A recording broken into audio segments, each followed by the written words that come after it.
The anniversary reservation was for 7:30.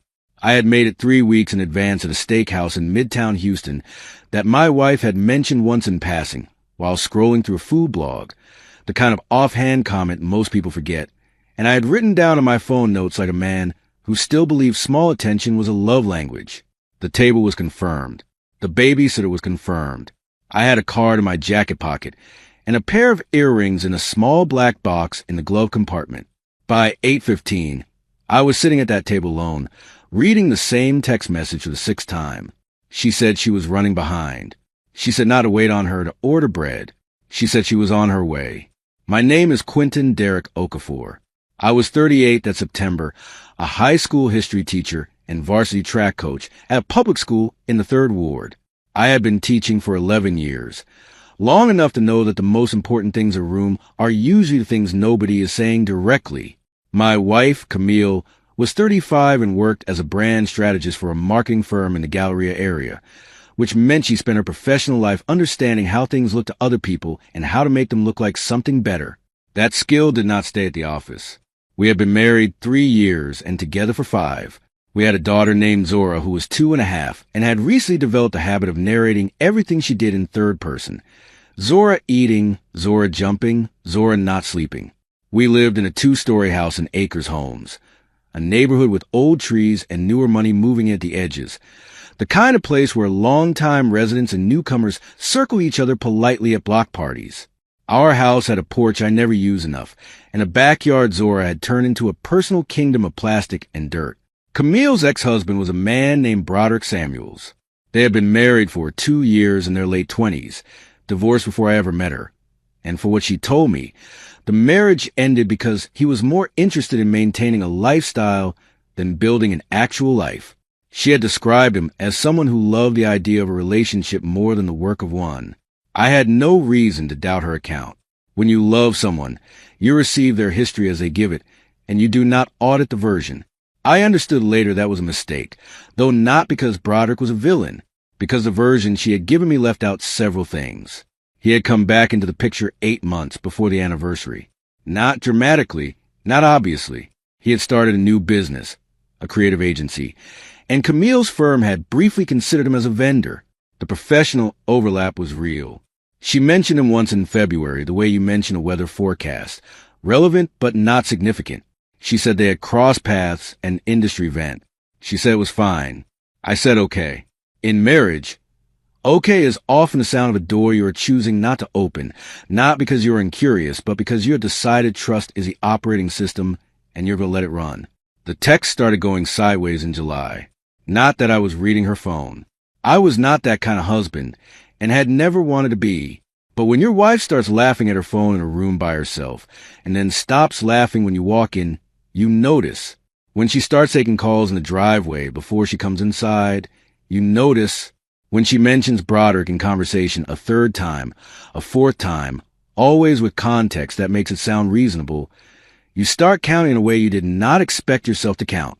I did not say anything.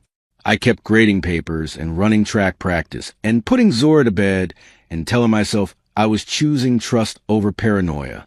The week before our anniversary, I asked Camille directly.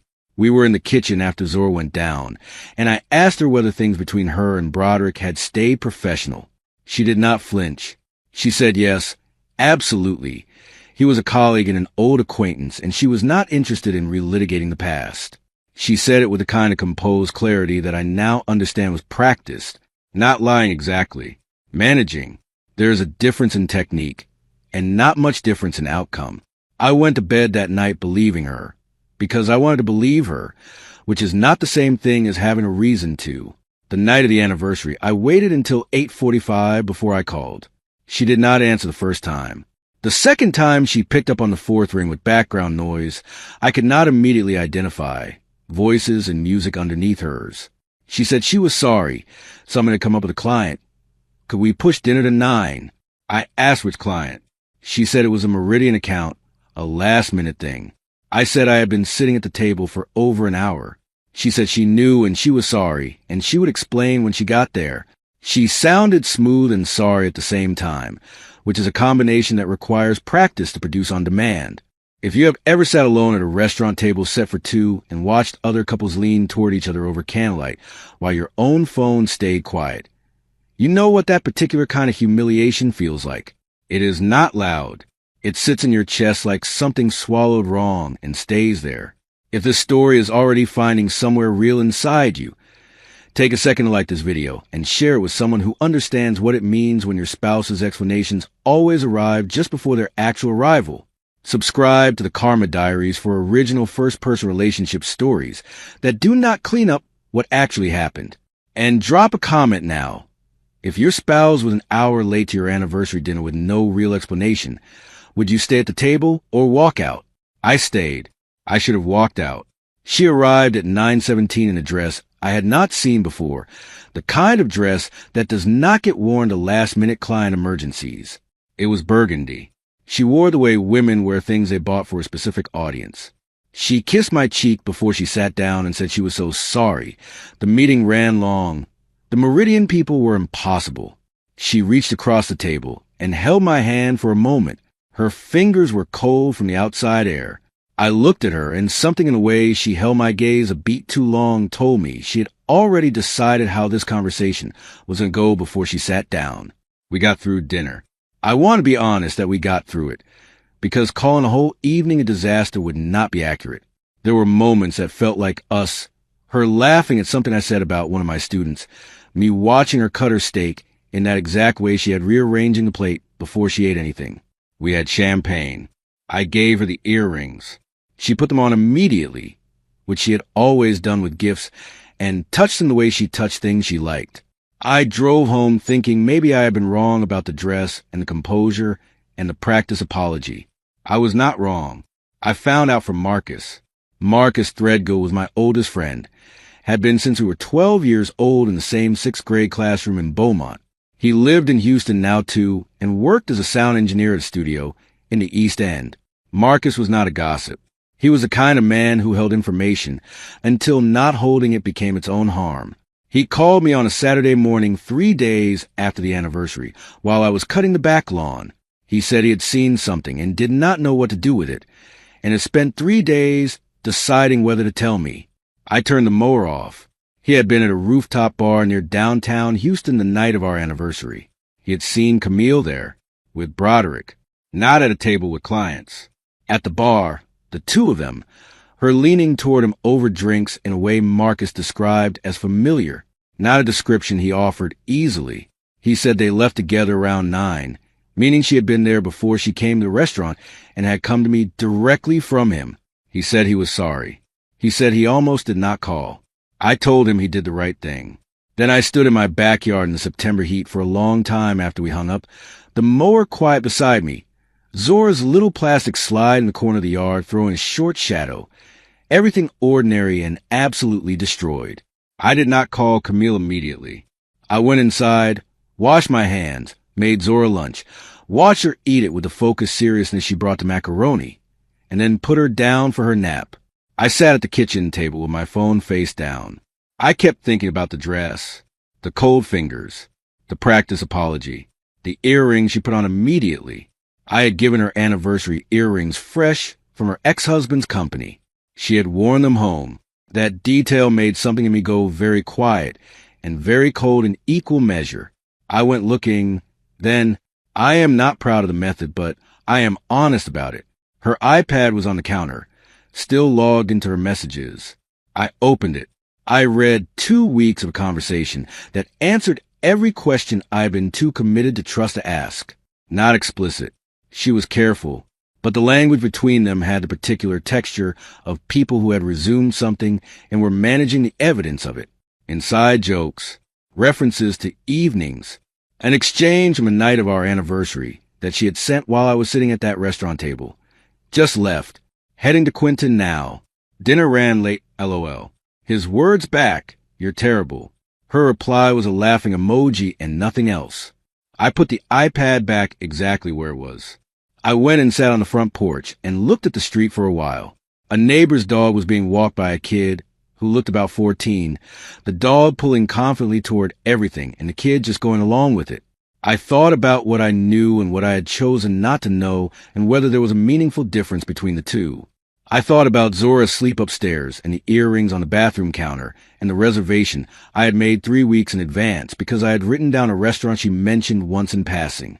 I thought about all the things a person does when they are paying attention and what it means when the person they are paying attention to is looking somewhere else entirely.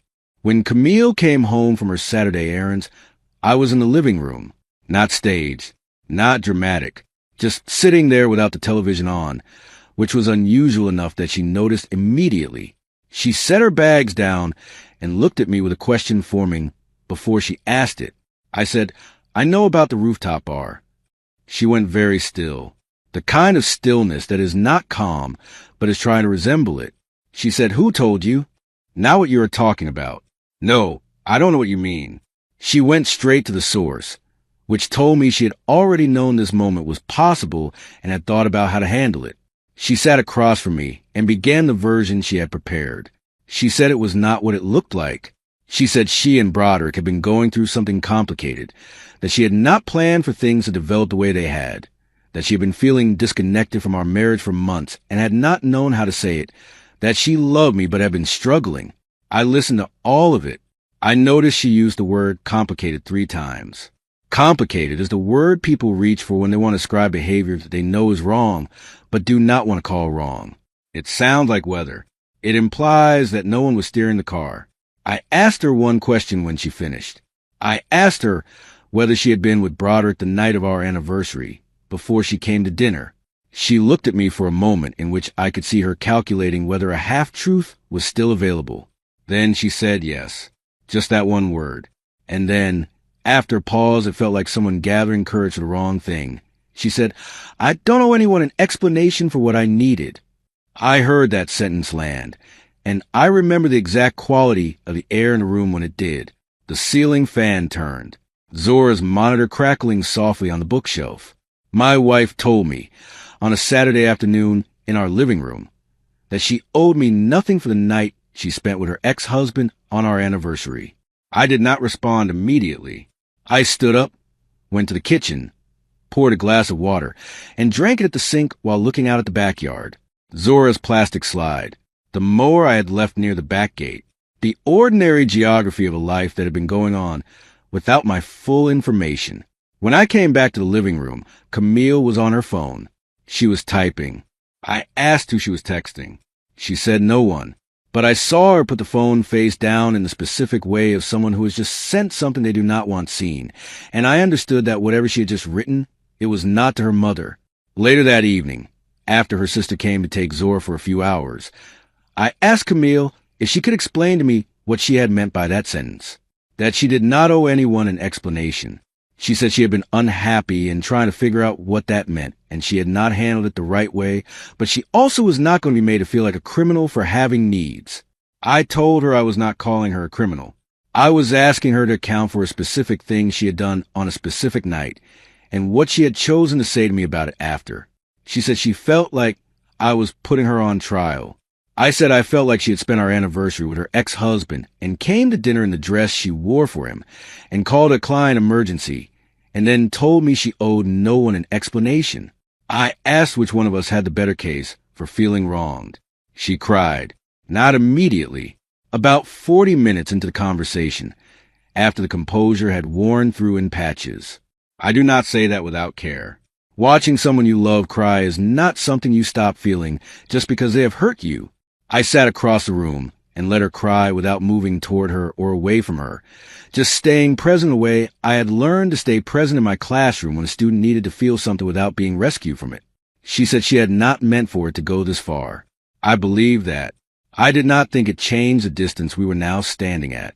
My mother called the next day, not because Camille had told her, but because my mother had what she called a check-in sense, which was her polite name for the fact that she called her children when something in the atmosphere between them had shifted. My mother, Gloria Okafor, was 64 years old and had been widowed 12 years and had raised 3 children in Beaumont on a teacher's salary and a particular brand of dignity that did not require an audience to hold its shape. I told her the short version. She was quiet for a moment. Then she said, A woman who tells her husband he is owed no explanation has already decided the marriage is an inconvenience. I spent the week after that in the same house with Camille in the strange suspended state that follows a rupture that has not yet resolved into a decision. We were polite. We moved around each other in the kitchen with careful choreography. We both put Zora to bed, taking turns with the pages of the book she liked, and stood in her doorway watching her sleep with a specific unity that only children create between adults who are otherwise pulling apart. I went to work and taught about the Reconstruction period and coached relay handoffs and came home to a dinner Camille had made and a silence we were both pretending was temporary. I called Marcus on a Wednesday from the school parking lot after track practice. I told him I had confronted her and what she had said, the sentence about owing no explanation. He was quiet long enough that I thought the call had dropped. Then he said, "That's the thing she led with?" I said yes. He said, "No, I'm sorry. Now I made a mistake." That? I said that was correct. He exhaled slowly. He said, "Q, that's not a woman who got caught doing something wrong. That's a woman who already decided you don't have standing to ask." That framing settled something in me that the confrontation itself had not. Standing. She had already revised the terms without informing me. I started paying attention to her phone in the days that followed, not by taking it, but by watching the patterns. Late-night brightness from her side of the bed, a change in the alert sound she had always used. The charger moved from the kitchen to the bedroom, so it was always in reach. Small things, individually explainable. Together they told a story I did not want to be the last to know the ending of. I did not feel like a suspicious husband doing those weeks. I felt like a man reading a document he had already had summarized for him, but needed to see in the original language. The second discovery happened by accident the way second discoveries often do. I was looking for Zora's immunization card in the desk drawer and found a printed itinerary. Houston to Atlanta. 2 tickets. The travel dates were the weekend of my school's homecoming game, which Camille knew I could not miss. The second name on the itinerary was not a client. I stood there holding the paper long enough that my hand stopped feeling like my hand. Then I took a photo of it with my phone, put the paper back exactly as I found it, and went and sat on the porch steps until I could locate myself again inside the ordinary afternoon. I did not sleep that night. I lay on my side of bed in the dark and listened to Camille breathing beside me and thought about what I knew and what I was going to do with what I knew. I thought about Zora. I thought about the house in Acres Homes with the old trees and the porch I never use enough. I thought about the restaurant reservation I had made 3 weeks in advance because I wrote down a restaurant she mentioned once in passing. I thought about the earrings and the burgundy dress and the cold fingers and the laughing emoji she had sent while I was sitting at a table waiting for her. I thought about the itinerary. I thought the word was complicated. Then I thought about what my mother had said. A woman who tells her husband he is owed no explanation has already decided the marriage is an inconvenience. I called a lawyer on Thursday morning. A colleague at my school had used a family attorney he recommended without my asking. Just mentioned her name once in the context of his own situation the year before. I had filed the name away in the same part of my memory where I kept restaurant names my wife mentioned, and I never expected to need it. Her name was Patricia Fontenot.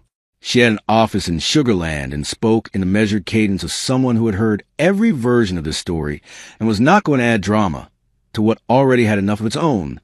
Her first question was not about fault. It was about assets, accounts, and whether we had anything in both names. I told her yes.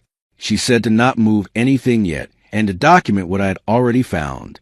I told Camille I had found the itinerary on a Friday evening after Zora was in bed. I did not leave with anger. I placed the photograph on the kitchen counter in front of her and waited. She looked at it for a long time. Then she looked at me. Something in her face shifted in a way I had not seen before, not composure breaking, but a different architecture underneath it becoming visible. She said she had been planning to tell me. I asked when. She said soon. I asked if soon was before or after the Atlanta trip. She did not answer. I picked up the photograph and said, "I've spoken to an attorney." The room changed. She started talking faster after that. She said she had not wanted it to become this. Said she had been confused and overwhelmed, and the thing with Broderick had been a mistake that she had not known how to step back from once it started. I noticed she was no longer saying she owed no explanations. Consequence has a way of retiring certain phrases. She said she wanted to try to fix it, that she wanted to go to counseling, that she still loved me and loved our family, and had not thought about what she was actually risking until it was standing in front of her in the kitchen on a Friday night. I listened to all of it. Then I told her I believed she was telling me the truth at that moment.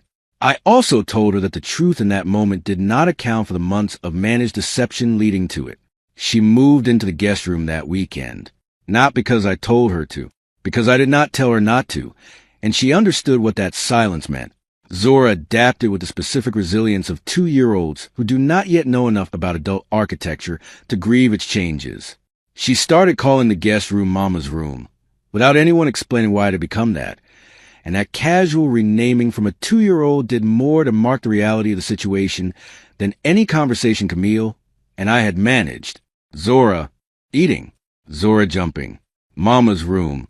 Children narrate what adults are still deciding how to describe. Marcus came over on a Saturday with food, because that is what Marcus did when there was nothing useful to say. He brought boudin from a place in Pearland we had been going since our 20s, and 2 cold drinks, and the decency to not try to be wise about it. We sat on the back porch, and he did not offer advice or analysis or the kind of sympathy that is really just a mirror for the giver. He just ate and let me talk when I wanted to and stayed quiet when I did not. At some point he said, "Whatever you decide, just make sure it's actually your decision." That was the most useful thing anyone said to me in that entire period. I want to be honest about the weeks that followed, because dishonesty about the shape of grief would be its own kind of mistake. I was not steady. I taught my classes and coached my athletes and read Zora her bedtime books and appeared to everyone who did not know the interior of my house to be a man managing a difficult period with appropriate composure. Inside the house, I was quieter than I had ever been in my adult life. Not brooding, not performing sadness. Just genuinely uncertain for the first time about what I was building and why, and whether the foundation beneath it had ever been what I thought it was. Camille did start counseling. Individuals, not couples, which I thought was the right order. She found a therapist in Montrose and went twice a week, and I knew she was going because I could see the shift in how she carried herself in the house. Something working in her that had not been working before. I did not ask what she discussed. I was not her confessor, and did not want to be. What I noticed was that she stopped managing around me, stopped arriving at dinner conversations with pre-built explanations. She started making statements that had the texture of someone who had been sitting with an honest account of themselves and did not love what they had found there. That was different. I did not cancel the attorney. But I did not file anything immediately either. I was living inside a question I was not ready to answer definitively, and Patricia Fontenot, to her credit, said there was no urgency in my situation that required decision before I was clear. She said clarity was worth more than speed, and that most people who filed too fast spent years untangling what they could have resolved in months if they had given themselves time to know what they actually wanted. I appreciated that she did not push. There's enough pressure in the world telling people what to do with their pain. She just told me what my options were and held them steady while I figured out which one I was reaching for. Thanksgiving came while we were still living in the same house in separate rooms. My mother and my sister Adrian came from Beaumont and stayed for 4 days. And during those 4 days, Camille and I performed a version of our marriage that was more functional than the real one had been for months. We cooked together. We laughed at the table. Zora climbed between all of us with the democratic affection of someone who had not yet learned to rank people. My mother watched everything with the particular attention of a woman who had raised her children on the ability to read rooms. Before she left, she hugged me in the driveway and said, "Whatever you decide, decide it from your own center, not from anger and not from longing." I drove back inside and sat in the kitchen for a long time after her taillights disappeared. The conversation that turned something happened in December, not a confrontation, not an ultimatum. We were at the kitchen table after Zora was asleep, the house quiet and winter cool in the way Houston gets sometimes when the temperature actually drops, and Camille said, "I want to tell you something without it being a negotiation." I said okay. She said she had spent the last 3 months trying to understand why she had done what she did, not to excuse it, but to actually know it.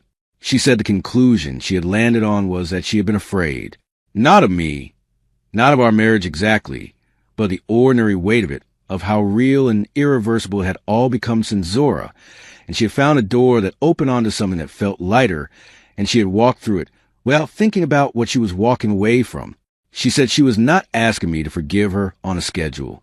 She said she understood if the answer was that she had destroyed something that could not be rebuilt, but she wanted me to know that the woman who had said she owed no explanation was a woman who had been trying to outrun her own account herself, and that she was not that woman anymore or was trying not to be. I sat with that for a while. I did not say anything immediately. What I thought, but did not say, was that fear was real, and that fear could explain a great deal, and that explaining a thing was not the same as a thing not having happened. Both could be true. She could be genuinely changed, and the damage could be genuinely real. I had stopped expecting those two facts to resolve each other. The earrings stayed in the bathroom for months. I had not asked her to move them. She had not moved them. They sat in the small dishware. She kept her everyday jewelry, the anniversary earrings from a night she spent with her ex-husband before she came to dinner. I looked at them sometimes when I was brushing my teeth and thought about what they meant now, whether they were evidence or artifacts, a record of the worst night of my marriage, or just earrings that had been in the wrong story. One morning in January, I found the dish empty. She had put them away somewhere I could not see. I did not ask where. I was glad they were gone. I told my history students something in February that I had not planned to say. We were in the middle of a unit in the period after the Civil War about what gets rebuilt and what gets abandoned and what gets renamed and called something different to avoid the work of real reconstruction. A student asked why people kept pretending things were fine when they clearly were not. I said because pretending something is fine is sometimes the only available protection against having to decide what to do about it not being fine. The class went quiet in the way classes go quiet when they have heard something that was not actually about the textbook. I moved on, but I thought about that answer for the rest of the day. In March, Camille asked if I would be willing to try couples counseling, not as a condition of anything, not as a final appeal. She said she would understand if I said no, and she was not asking me to decide anything about our future based on my answer. She just wanted to know if I was willing to be in a room together where someone else held the structure. I said I would try 3 sessions. We found a counselor in the Heights whose office had a large window and 2 chairs that did not face each other directly, which I thought was either intentional or the best accidental arrangement I had ever sat in. In the first session, she asked each of us what we were afraid to lose. Camille said she was afraid to lose me. I said I was afraid to lose a version of myself that still knew what he was building. I do not know yet where this marriage lands. I want to say that plainly, because this story does not have the kind of ending that announces itself as an ending. We are somewhere in the middle of deciding, which is not nothing and is not everything.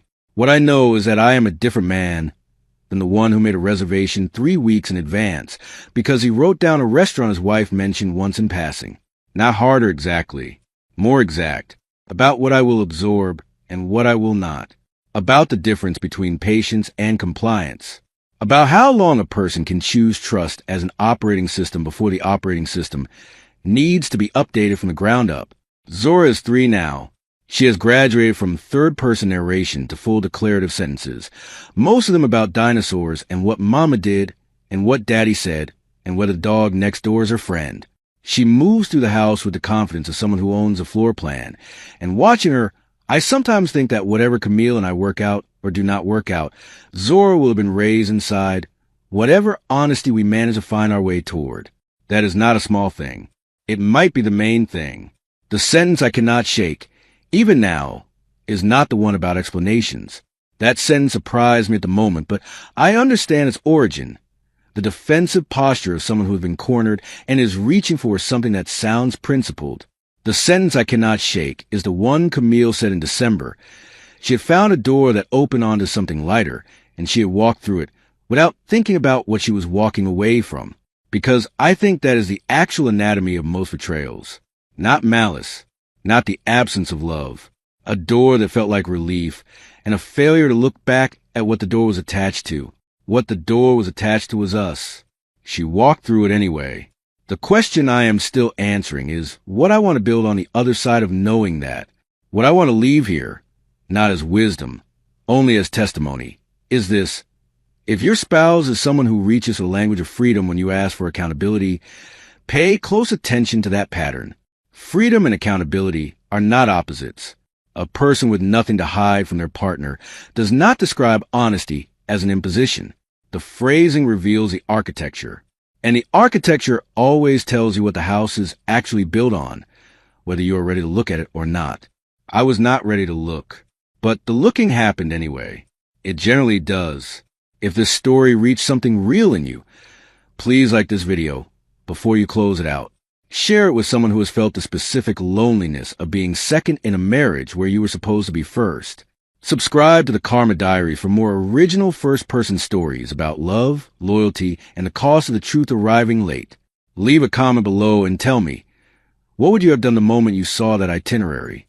Because for me, the itinerary was when the quiet ended and the clarity began. And whatever comes next in my marriage, that clarity is the one thing I am not willing to negotiate back to the yendi.